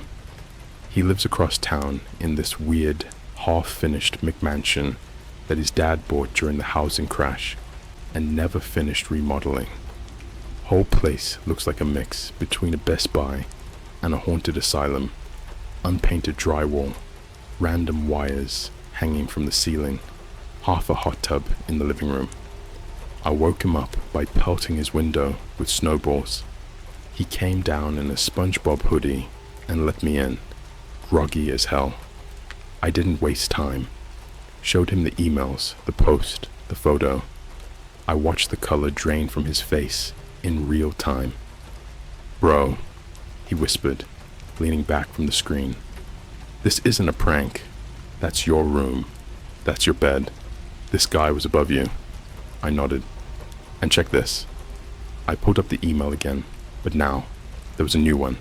No notification, no ping, just silently there. From KringleWatcher94@protonmail.com. Subject, 3:17 a.m. Basement. Body, wear warm socks. The floor gets wet. Theo read it, eyes darting back and forth, like he was trying to read between the words.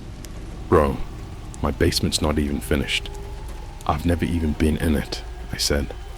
So, of course, we went down there, like two dumb horror movie extras. His basement door was one of those heavy old school kinds with the brass knob that sticks when it's cold. It took both of us pushing to get it open.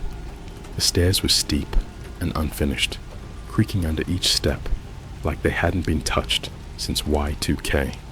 The air smelled like mold and rust and something sweeter, not sweet like candy, sweet like rot, like roadkill after the snow melts. We got down to the bottom and flicked on the chain-hanging light. It buzzed and popped a few times before casting a weak orange glow over the basement. It was mostly empty.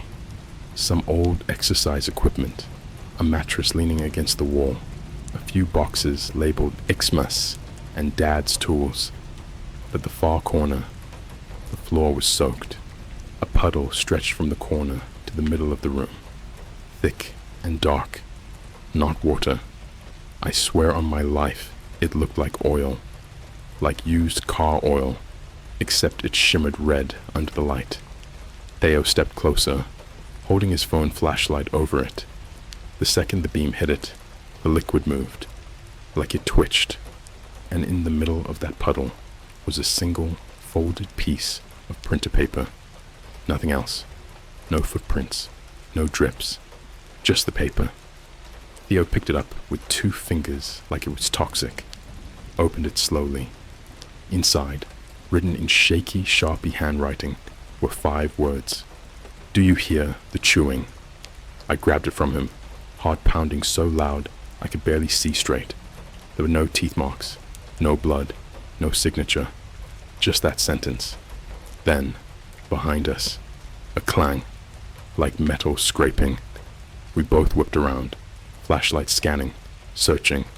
There was a vent shaft on the far wall, halfway above the ground. The cover was halfway off. I swear to God I saw fingers, like pale, thin, child-sized fingers, curling back into the duct the moment our lights hit them. Theo screamed, not like a little yelp, I mean screamed, dropped his phone. The light spun in a circle across the concrete, like a horror movie shot. I yanked him back and we ran, slammed the door behind us, locked it, pushed the washing machine in front of it, like that would do anything. We didn't sleep that night either, just sat on his couch, shivering, both of us with kitchen knives and bowls of cereal we didn't touch. Around 4 a.m., Theo's phone buzzed. Airdrop request from a device called Kringle Watcher. No photo, just the device name, and a preview thumbnail of another image. Blurry, but it looked like the view from inside a dryer or a washer, taken from within the machine, looking out. The caption was, I liked when he used to hide in here. 2007. He was quieter then. We both stood there, frozen. That was real. That was me. I used to hide in the washer when I was a kid, when I got scared or punished. One time, I locked myself in there for like 4 hours because my dad threatened to take away my Game Boy. No one knew that. No one could have known that, unless they were there. Theo didn't even say anything, just stood up and walked to his bedroom and slammed the door. I didn't blame him. I didn't sleep. By 7 a.m., I was back at my house. I had to know. I had to see. My mom was still asleep, mouth open, neck twisted awkward on the couch, TV static hissing in the background.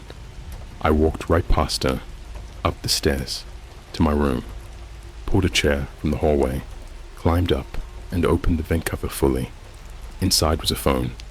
Old, cracked, looked like a Nokia from 2009, just sitting there on a strip of black tape. I pulled it out, turned it on. Miraculously, still had power. One app, gallery, over 300 photos, all of me, sleeping, eating, changing clothes, picking my nose, crying, scratching my ass, all time-stamped over the past 7 months. Different angles, different rooms, even the goddamn shower. I dropped it, I puked, I cried, and then I saw the last photo, dated 3 days in the future. A photo of me, dead, head tilted, eyes open, blood down my nose, same hoodie, same bed, same sheets, and under the photo, scrawled in the image, metadata somehow, was a name. Kringle Kills, my username. From the forum. And beneath it, another message. He watches from the warmth. You'll freeze before you scream. The heat never turns off. I didn't call the police again. I know that sounds insane, but once you see proof that someone has been inside your life for years, inside your walls, inside your habits, you stop believing in normal solutions. Cops deal with break-ins and stolen cars. This wasn't that. This was someone who knew my childhood fear of silence. Someone who remembered how I used to count ceiling cracks to fall asleep. Someone who had waited. I wrapped the phone from the vent in a towel and stuffed it into my backpack like it might explode. I didn't delete the photos. I didn't turn it off. I needed it alive. Evidence. A thread. Something to pull. I checked the timestamp again on that last image. 3 days from now. December 26th. 6:42 a.m. The day after Christmas. The house felt wrong after that. Not quiet. Listening. Like when you walk into a McDonald's at 3 a.m. and the lights are on, but nobody's behind the counter. Fryers humming, screens flashing, orders that'll never be made. That same uncanny operational emptiness. I grabbed my coat, didn't even put shoes on, right and left. I spend the day bouncing between public places. Starbucks first, because it was warm and busy and had too many witnesses. I sat in the corner nursing a burnt latte, watching the reflections in the window instead of the street itself. Every time the door opened, my spine tightened. Every time someone laughed too loud, my heart skipped. At noon, my phone buzzed. Not a text, a calendar notification. Christmas dinner, 5:30 p.m. Don't be late. It was on my Google account. I didn't add it. The location field just said, home. I canceled it. It reappeared instantly. Same time, same title, same location. The description updated itself. Everyone will be there, even the ones who left early. I slammed my laptop shut so hard, the girl across from me stared. I packed up and left, walking fast, ducking into crowds, crossing streets without looking. I checked my socials, Instagram, Snapchat, Twitter. Nothing weird at first. Then I noticed the views. My private Instagram story, set to close friends only, had a viewer I didn't recognize. No profile picture. Username was just a string of numbers and underscores. Couldn't click it. Couldn't block it. It watched every story within seconds of posting. I posted a picture of the Starbucks cup as a test. 3 seconds later, I got a DM request. Wrong place. Too many exits. I deleted everything, deactivated my accounts, turned off location services. It didn't matter. At 3:11 p.m., my mom called me. Her voice sounded off, too calm, like she was reading from a script. Hey honey, just checking. Are you coming home soon? The oven's already preheating. What oven? I asked. She laughed. The oven, sweetie. For dinner. We're not doing Christmas dinner tonight, I said slowly. We always do it tomorrow. Silence. Then, that's not what he said. My blood went cold. Who? Another pause. I could hear something in the background now. A hum. Low and constant. The man fixing the heat, she said. He's been here all morning. Very polite. Says the vents were backed up. Says that's dangerous in winter. I dropped the phone. I ran. I don't remember the Uber ride. I don't remember how long it took. I just remember slamming the front door open and shouting her name. The house was warm. Too warm. Like the heat had been cranked past sane levels. The air was thick, heavy, wet. My mom was sitting at the kitchen table, smiling.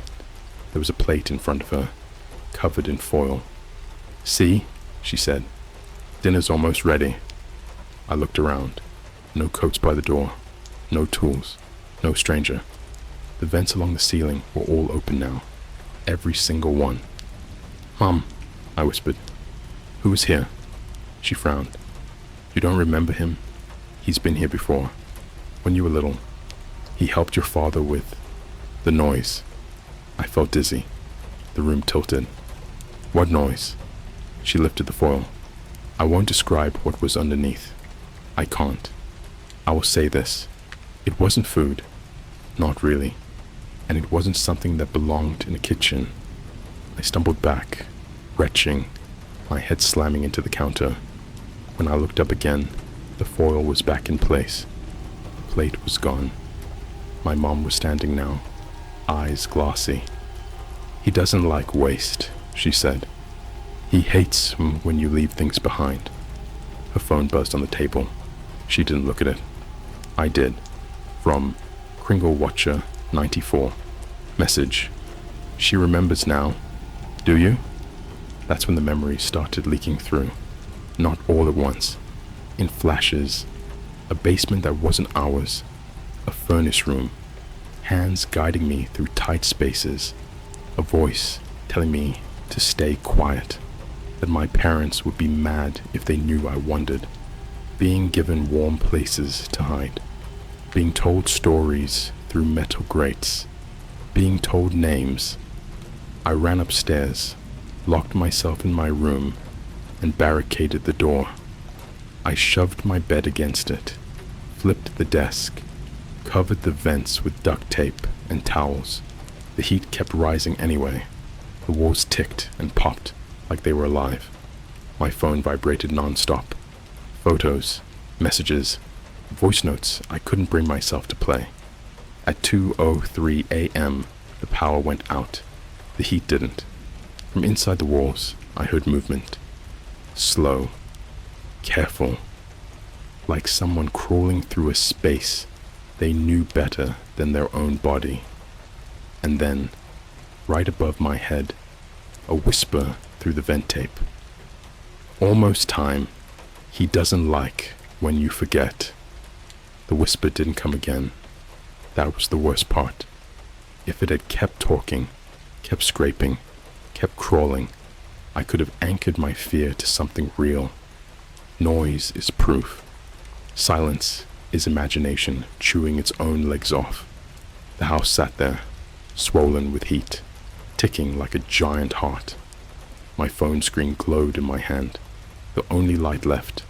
Battery at 17%. No signal, no Wi-Fi. Just drafts folder open because I'd been typing this out like a will. I kept staring at the vent above my bed, at the tape bubbling slightly from the warmth. The towels stuffed inside were damp now, not from water, from condensation or breath. I didn't want to think which. Minutes passed, maybe hours. Time stopped behaving normally. My ears rang. I kept catching the smell again. That same sweet rot smell from Theo's basement. Faint but present, like someone had opened a garbage bag in another room and forgotten about it. I pressed my hands over my mouth to keep from making any noise. I didn't know the rules, but I felt them. Sound mattered. Movement mattered. Forgetting mattered most. My phone vibrated once. Just once.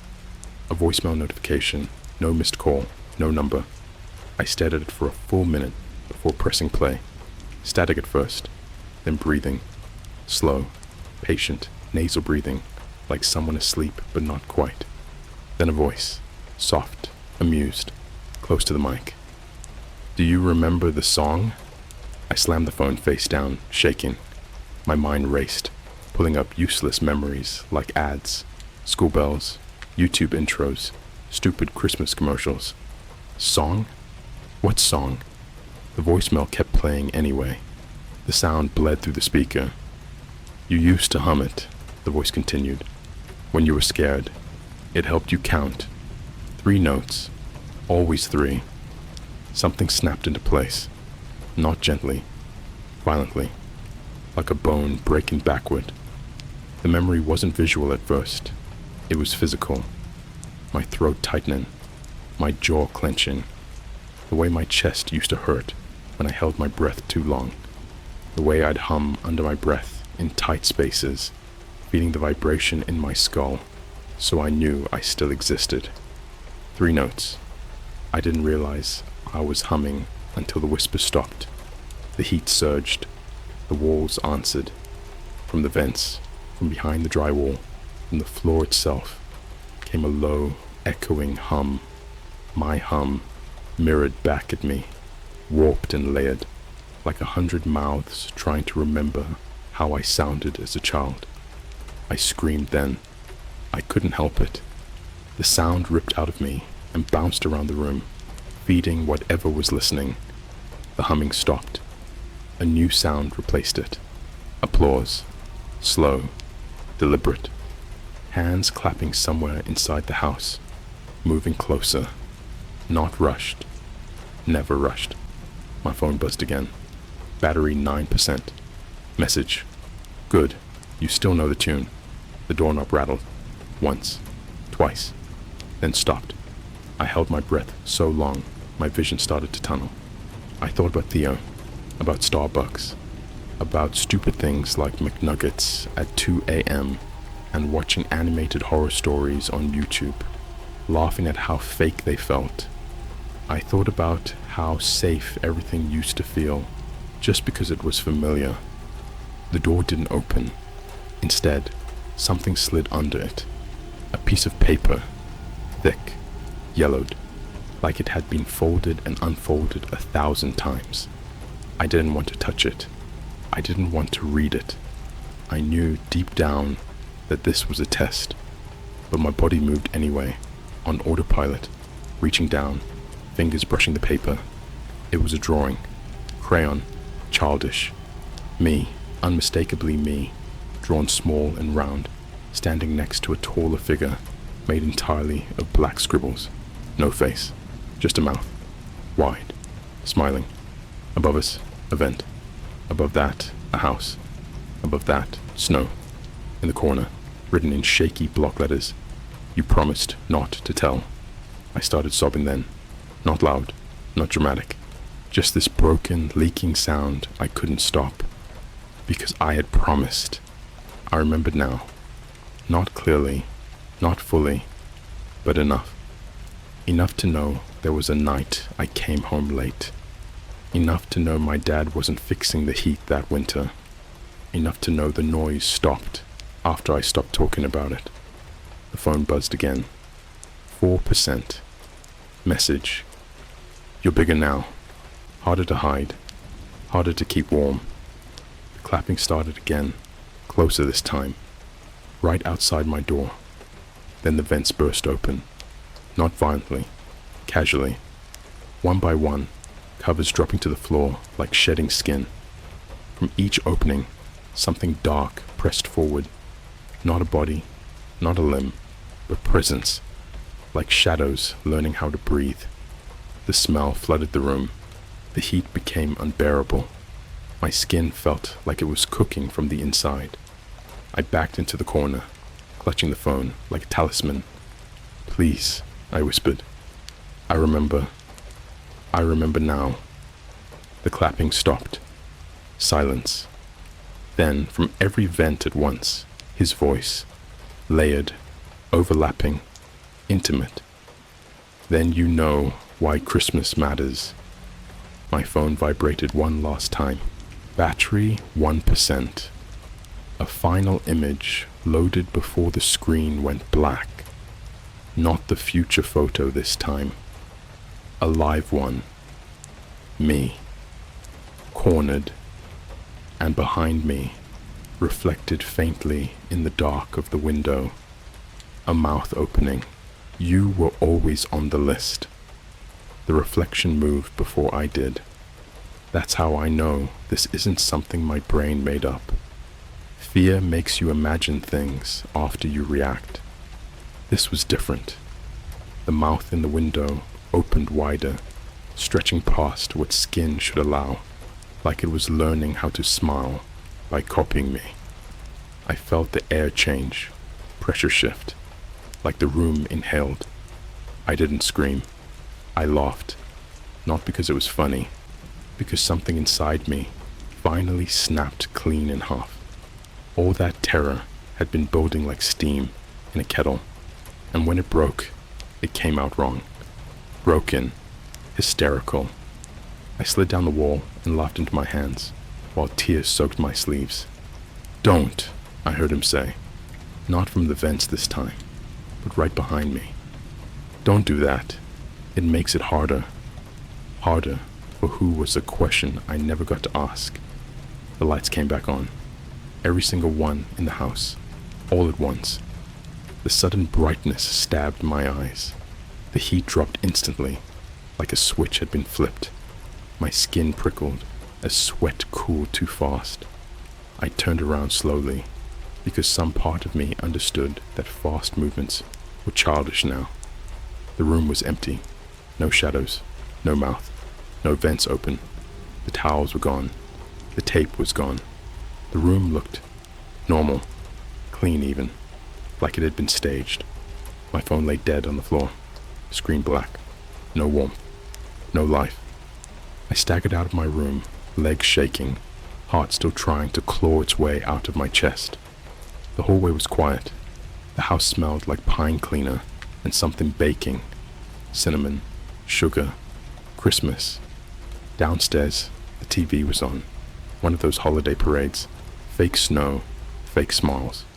My mom sat on the couch, wrapped in a blanket, sipping coffee like it was any other morning. She looked at me and smiled. "Morning," she said. "You sleep okay?" I stared at her, really stared, waiting for a crack, a glitch, something wrong. Did anyone come by last night?" I asked. She frowned. "No. Why would they?" I looked at the clock. December 25th, 7:03 a.m. I was late. I backed away slowly, heart pounding again. My mom watched me like she was worried I'd caught the flu. I ran for the front door, yanked it open, and nearly collided with someone standing on the porch. He was tall, too tall, thin in a way that didn't look weak, just unfinished.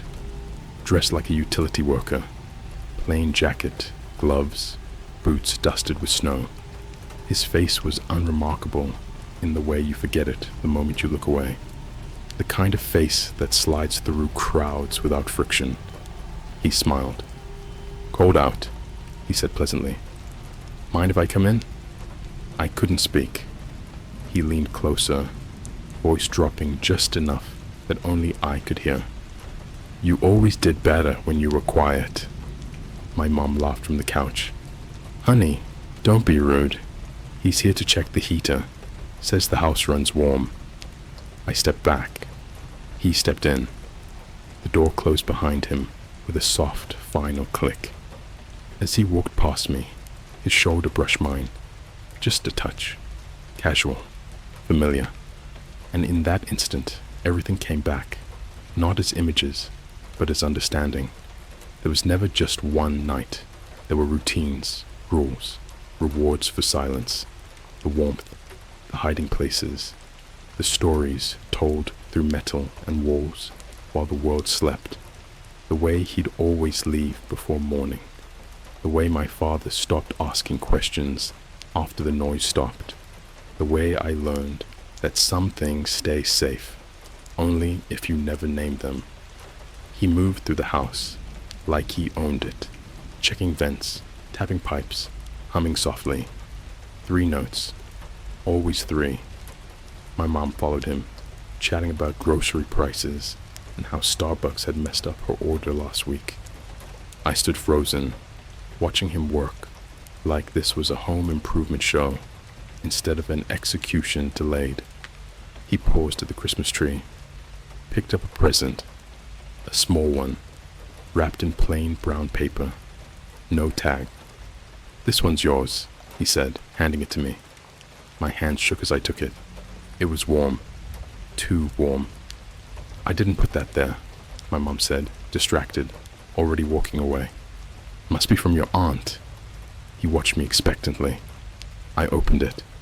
Inside was my old childhood hoodie, the one I used to hide in, clean, folded, still faintly smelling of dust and heat, and beneath it, a note. You kept me. I looked up at him. What happens now? I asked. He smiled wider than before, and for just a second, just enough, I saw it. Not a monster, not a demon, a man who had done this a very long time, who had learned how to live between people, between walls, between memories. You grow, he said. You forget again, and every Christmas, you remember just enough. He leaned in, whispering so softly, it felt like a thought instead of sound. And when you tell the story, I listen. He left after that. No drama, no chase, just boots on the porch, a door opening, then closing. The house cooled to normal. My mom never remembered him. The police found nothing. Theo stopped answering my messages. And me? I'm still here, typing this out on a borrowed laptop, Christmas lights blinking in the corner of the room like nothing ever happened. The vents hum softly above me, working perfectly. Sometimes when it's quiet, I catch myself humming 3 notes under my breath. And sometimes, I swear, something hums back